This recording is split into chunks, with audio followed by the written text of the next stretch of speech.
the Kingdom Mandate Podcast. We're back for season 2. I'm Pastor Derrick Turner. And I'm Pastor Reggie Davis. All right, Reggie. It's good to be back. It's great to be back. Welcome to the all-new Kingdom Mandate Podcast. We address biblical principles that promote the kingdom of God and how they apply to our everyday lives at home, at work, and in the community. You're about to join our hosts, Pastor Reggie Davis and Derrick Turner, for an uplifting time of teaching, conversation, and empowerment. Thank you for tuning in. Join us weekly and invite a friend. Be blessed and welcome. We've had an interesting off season. Yep. And we got the new logo going behind us, and we had some really exciting initiatives happening. Yeah. So let's talk about that real quick. Let's before we get into our major content. Okay. Yeah. For the night, let's talk about the mental health awareness. Okay. Yeah. Initiative, and because we got a whole nother whole nother segment.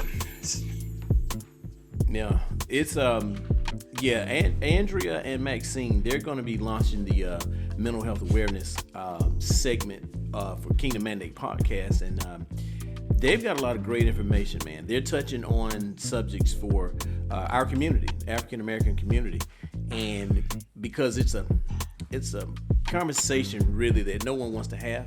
Yeah, especially when you're talking about church and things like that, pastors. A lot of people kind of stray away from that. But I think this information, man, our goal really is to bring this out for people to not have fear when discussing this, or not feel some kind of way when discussing this, That's the one thing, and I think one of the things that Kingdom Mandate Ministries is going to be good at doing is breaking down the stigma. We're going to address the stigma because it's crazy, because we talk about, in church, we talk about God being able to heal this and God being able to deliver from this, but we are so afraid of stigmas that we don't want to give that thing to God and walk through the process. We just want God to heal it and make it go away, and hopefully nobody ever has to know about it. But the truth is, we're going to break down the stigmas, because when you say mental health, you say, oh, I don't want people to think I'm crazy. Right.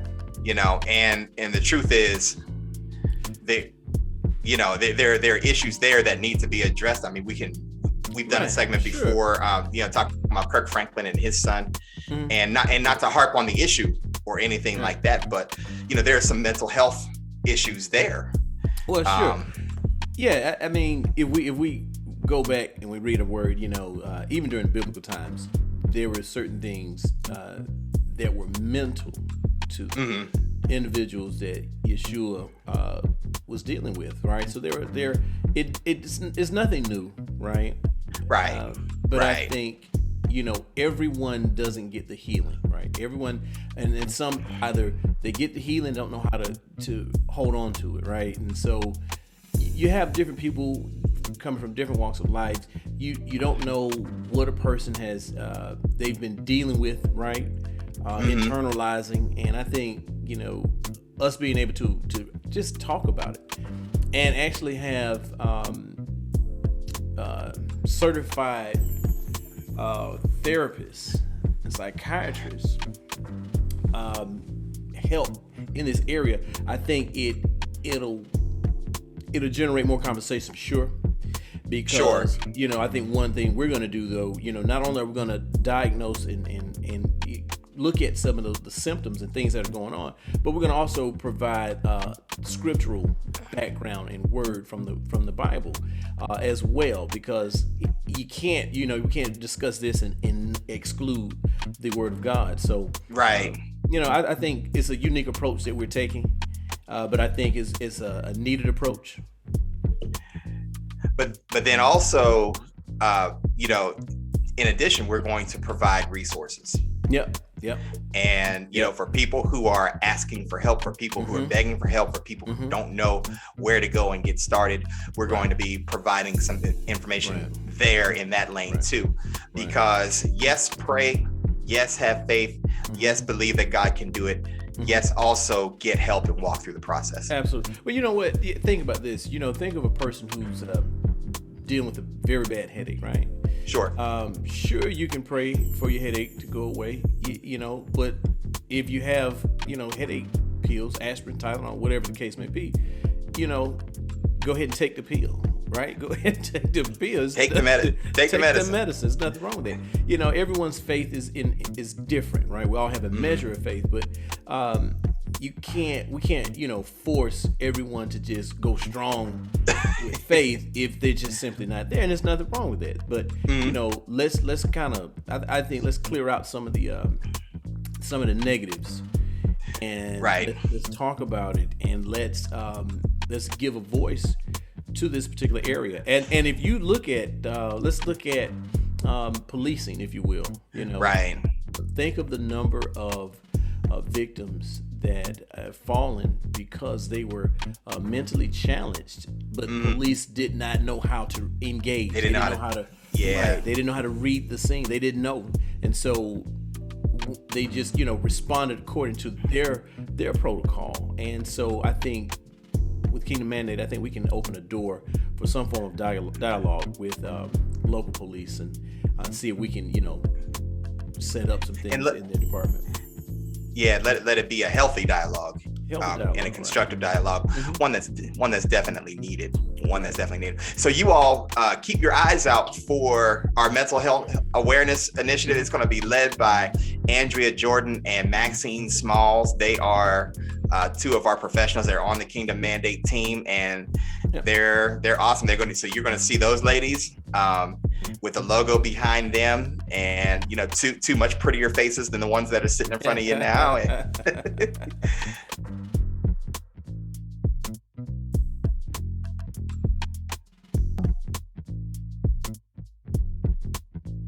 Hi, welcome to Kingdom Mandate Ministries. My name is Andrea Jordan. And my name is Maxine Smalls. Today, we are recording our very first mental health podcast. And our hope is to bring mental health awareness to our African American community. I have over 20 years in the mental health field. Currently, I am the operations manager for a mental health agency that provides services for children and adolescents. I am a clinical trainer for TMS therapy, and TMS is transcranial magnetic stimulation. And I also am a facilitator for Mental Health America of Georgia. Maxine, can you give us a little background? Yes, I am first and foremost a parent of an adult son with schizophrenia, and I am a outreach coordinator for the National Alliance of Mentally Ill. And I also have been training with Family to Family with NAMI.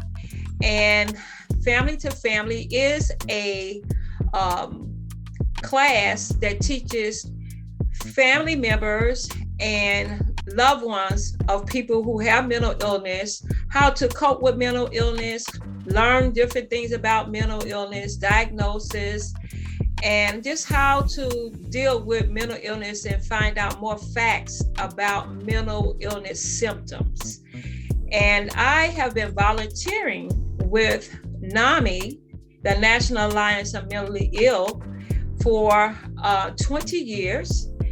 And it's a great organization. And I guess you're wondering, who is NAMI?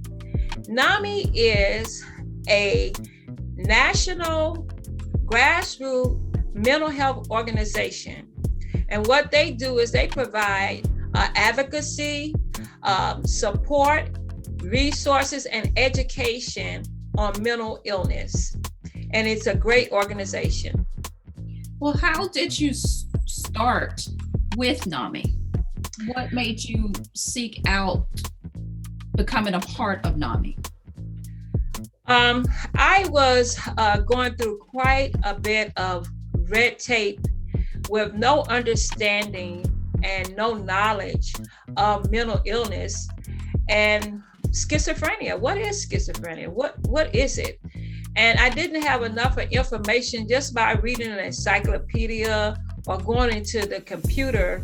I needed more information. And then as I reached out for mental health resources through clinics and doctors, even my own church, the information was very limited. It wasn't much that someone could help me and direct me on what to do. And I said, wow, how do people really deal with this if they don't know where to go, who to go to, how to get help when you're in a crisis? And as a result of that, I felt that whatever I went through, I never wanted anyone else to have to go through that again. So I said, Lord, I want to be a part of the solution. And by being a part of the solution, I signed up to be an advocate for mental health with NAMI. And that's where I am now, doing outreach to the faith community. Okay, well, thank you for that. And let's go a little deeper. You said you were doing research for schizophrenia. Mm-hmm. Is there a reason that you were doing research for schizophrenia? Well, the reason for that is because my son was diagnosed with schizophrenia at an early age, and you just don't know what you don't know. And I needed to understand some of the symptoms, some of the signs, medication, treatment, and then how do people deal with the stigma that's associated with schizophrenia, because there's a lot of unknowns still with that diagnosis. Well, first, let's talk about some of the symptoms and the signs. What were some of those that made you want to seek help with your son? The most for me was the agitation and aggression. And because that's what caused a lot of the behavior problems that was going on with my son in school. He was acting out with aggression, different behavior things that he was doing at school. And because it was becoming such of a nuisance to him in school and the teachers and me taking off from work, I said, something has to be done, and I need to know more about these things in order to seek out help for therapy, as well as medication, make sure he's getting the right medication. We've heard so many horror stories about different medicines or being on the wrong medication. And then, you know what? Just being a Christian, we sometimes think, well, we're just going to rely on God and God only. But it's nothing wrong with relying on God and also getting medication and treatment. I heard you also talk about the stigma with mental health. And I want to touch on the stigma with African Americans and seeking treatment for mental health. I know it is not really readily talked about in our homes. I know growing up in my home, we didn't talk about mental health at the dinner table. Discussions were masked, and it was not deemed inappropriate to talk about mental health issues in the home. Did you experience any of that as far as the stigma associated with it, with your family and dealing with your son and his mental health issues? Yes, I did.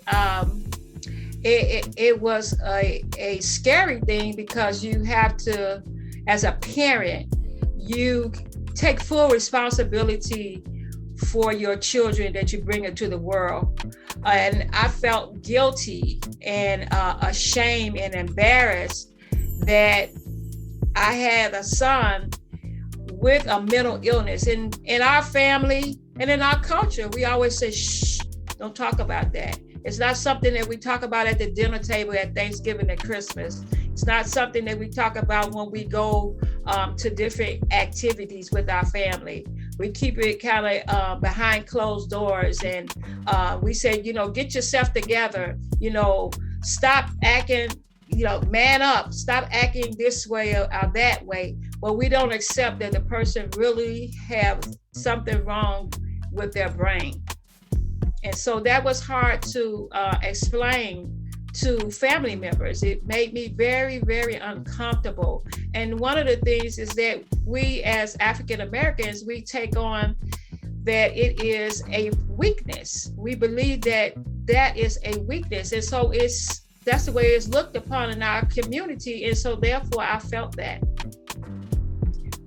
Let's also talk a little bit about the social economic disparities that's associated with mental health in the African American community. Can you just talk about some of the conscious and unconscious biases? And I'm particularly talking about, the cultural competency and the misdiagnosis and inadequate treatment and the just mistrust in the mental health professionals.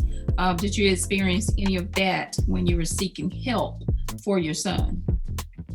Yes, I did, because you don't find a lot of African American psychiatrists, psychologists, and therapists. And when you go in for treatment and family counseling, like we did, you expect a person to understand certain things about your culture. But if they're not African American, some things that we do that's a part of our culture, even with discipline, the way we discipline our children may be different from other cultures.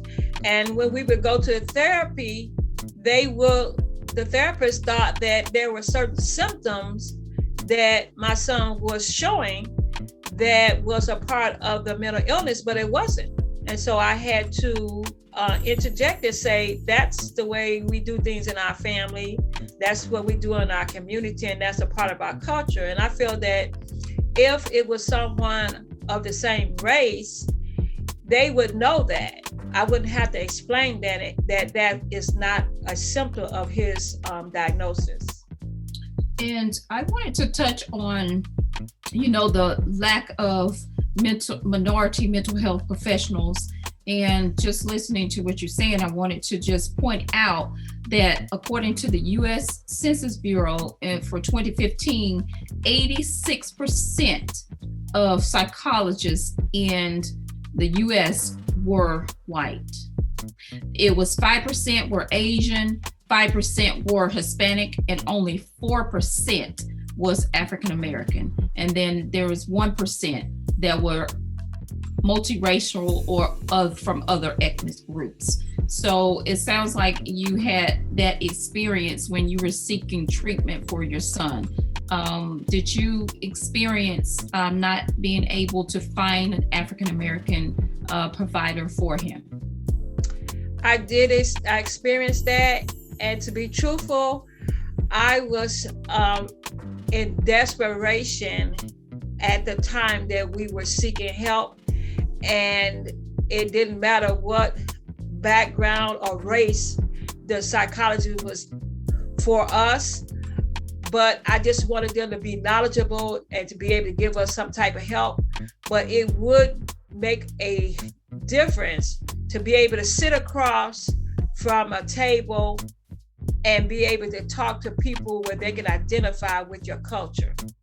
And that's one of the reasons why we are having these podcasts and having these discussions, because we want to make sure that our community know that it's just necessary to have mental health professionals who reflect the ethnicity and cultural alignments to their clients. So what are some of the ways that you think that we can help the students that are going to medical school, maybe go into psychiatry, or students to just become mental health professionals, because there's such a lack of minority mental health professionals and people that just look like us in the medical field?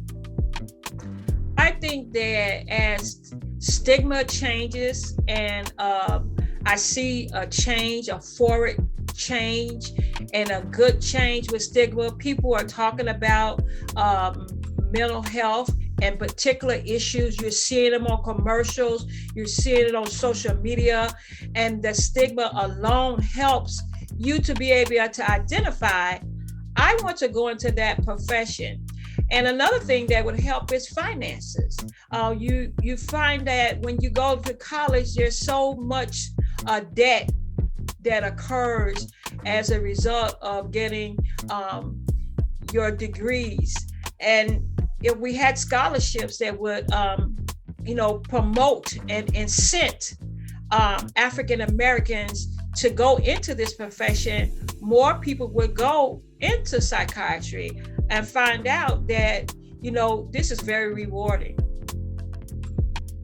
Okay, thank you. And other ways that I could see just to overall to improve the access to mental health care for African Americans, we're just going to have to start discussing the uncomfortable.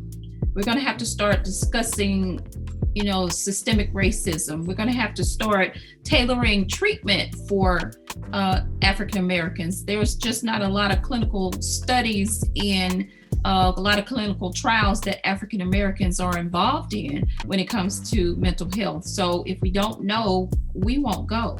And just increasing the overall awareness in the mental health community, just letting everybody know in the African American community that it's nothing wrong with going to a professional if you need help.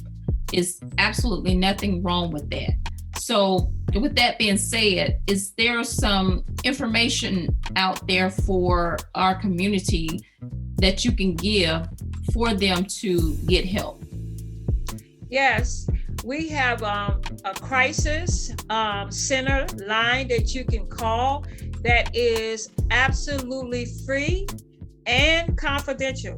That means a lot because that's one of the reasons why people do not make contact to get help, is because of finances, and also because they don't have the health care.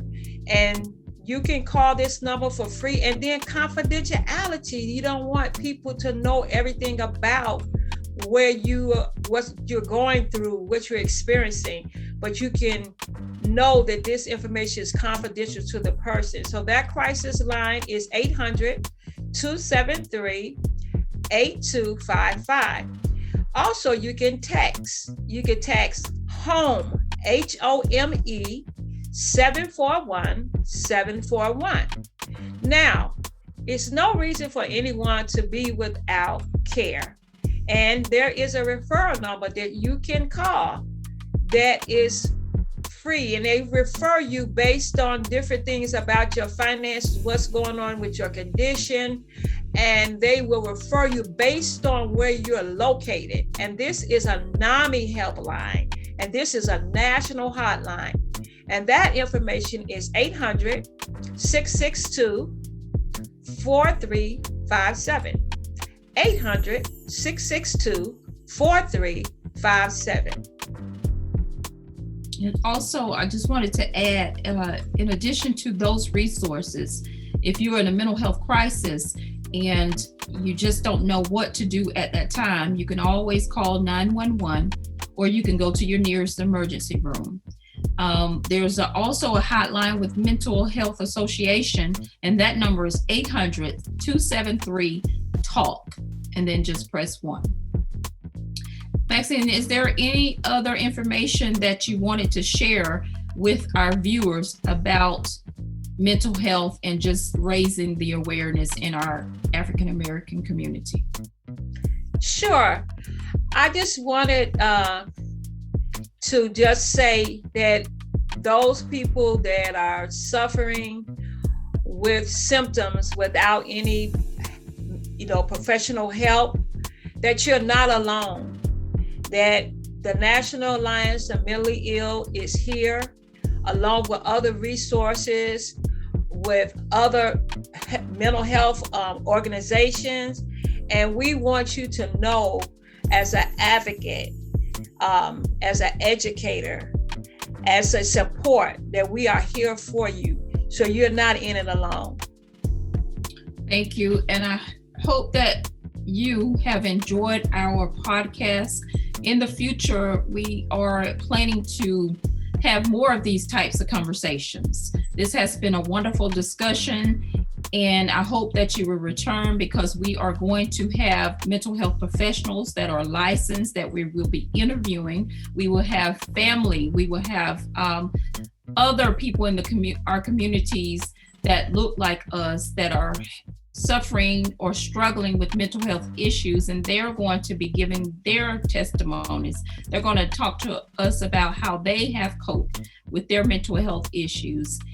And we're just going to have so much that we want to share and offer you so that we can raise awareness in our community about mental health, and that seeking help is nothing to be ashamed of. So thank you for joining us. Again, my name is Andrea Jordan. And my name is Maxine Smalls. And we will hope that you will tune in to our next podcast. Thank you. Thank you. Thank you for tuning in to the Kingdom Mandate Podcast. Join us again next week as we continue to seek His kingdom. To support Kingdom Mandate Ministries, visit our website at kingdommandateministries.com and click donate. Your generosity is greatly appreciated. Until next week, we pray that you prosper and be in good health, even as your soul prospers. God bless.